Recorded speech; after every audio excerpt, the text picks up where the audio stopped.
Welcome to ഡിങ്കോസ് kitchen. നമുക്ക് ഇന്നൊരു നാരങ്ങ അച്ചാർ തയ്യാറാക്കാമേ. അതിന് ഞാൻ ഇവിടെ ഒരു 10-15 ദിവസം മുന്നേ കല്ല് ഉപ്പും ഇട്ട് ഉപ്പിലിട്ട് വെച്ചിരിക്കുന്ന നാരങ്ങയാണേ. അപ്പോൾ ഇതൊന്ന് കട്ട് ചെയ്ത് നമുക്കെടുക്കാം. ഇത് 4ആയിട്ട് ഇങ്ങനെ കീറിയെടുത്താണ് ഇടുന്നത്.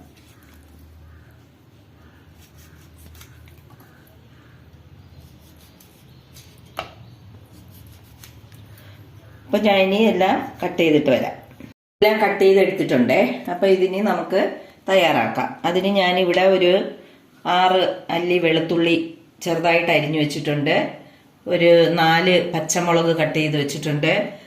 1 ടേബിൾ സ്പൂൺ കാശ്മീരി ചില്ലി പൗഡറുണ്ട്. 1/4 സ്പൂൺ മഞ്ഞൾപ്പൊടി, കായം, ഉപ്പ്. അപ്പോൾ നമുക്ക് പാൻ അടുപ്പത്ത് വെച്ച് 2 സ്പൂൺ നല്ലെണ്ണയാണ് ഒഴിക്കുന്നത്. നല്ലെണ്ണ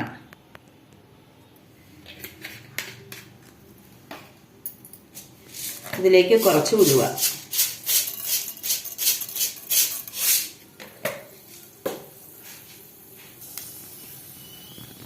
ഉലുവ ഒന്ന് ബ്രൗൺ കളർ ആയതിനു ശേഷം വെളുത്തുള്ളി, പച്ചമുളക്,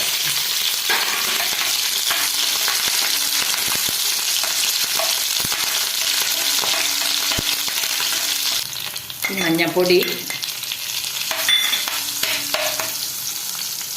മുളക് പൊടി.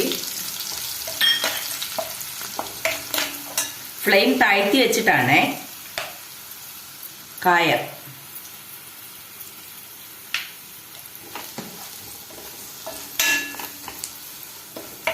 ഇനി നാരങ്ങ കട്ട് ചെയ്ത് വെച്ചത് ഇട്ടു.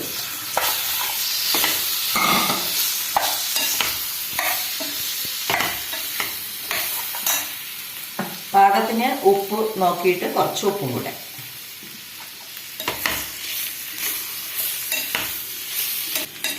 നാരങ്ങ അച്ചാർ തയ്യാറായിട്ടുണ്ട്. ഫ്ലെയിം ഓഫ് ചെയ്യാം. ഇപ്പോൾ നമ്മളിവിടെ പെട്ടെന്നൊരു നാരങ്ങ അച്ചാർ തയ്യാറായിട്ടുണ്ട്. അപ്പോൾ എല്ലാവരും ട്രൈ ചെയ്ത് നോക്കണം. 15 ദിവസം ഉപ്പിട്ട് വെച്ചിരുന്നാൽ മതി. ഒരു 10-15 ദിവസം ഉപ്പിട്ട് വെച്ചിട്ട് നമുക്ക് അടിപൊളി ഒരു നാരങ്ങ അച്ചാർ തയ്യാറാക്കാം. അപ്പോൾ വീഡിയോ ഇഷ്ടപ്പെട്ടിട്ടുണ്ടെങ്കിൽ ലൈക്ക് ചെയ്യണം, ഷെയർ ചെയ്യണം, സബ്സ്ക്രൈബ് ചെയ്യണം. ഓക്കെ, ആ ബെൽ ബട്ടണും കൂടെ ഒന്ന് അമർത്തിയേക്കേ.